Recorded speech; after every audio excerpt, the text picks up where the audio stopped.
Go for it. Hey, Scott. So yeah, I think I had that question too. I had a strategy call a few days ago, and in the strategy call form, I asked them if they had money, if they had funds for a session, and they said no. They're from Peru, and so I just kind of I was just going to talk to them anyway for a little extra practice. So, and then like 30 minutes, she starts laughing. I'm like, well, what are you laughing about?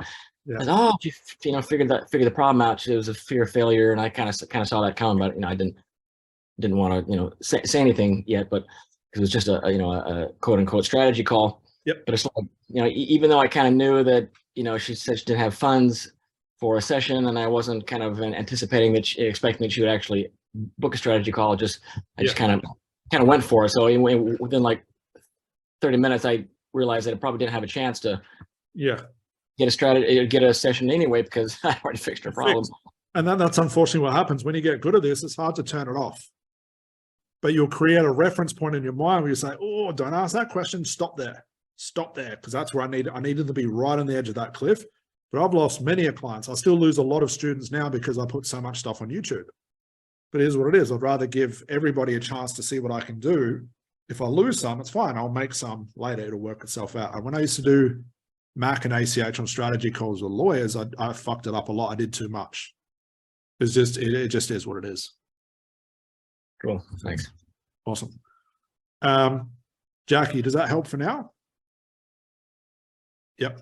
I think it's a good sign if you screw it up, because it means you know what you're doing. Then we can pull it back a bit rather than not even getting to that point. Okay. Yeah. Because at the moment you can see them have the reaction. You're like, oh shit. Yeah, I've just done that. But it's quite good. But yeah.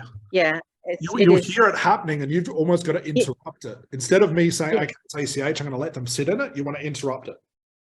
Yeah, which is where you just said that, don't let them sit in and shoot the conversation off. That's brilliant, because I can definitely recognize that. Yeah. Don't ask questions like, how are you feeling now? Keep it very logical. Pull it back out of that. Yeah. And it's enough where that emotion gets triggered so much, it starts to get really, really painful. And then you leave it and say, well, you're in pain now. This is your only option out. If you don't want to do it, you're going to stay in that pain for a long time. People think it's a bit malicious, but that's what sales does anyway. You guys have got to survive as business owners as well. Yeah. Makes sense?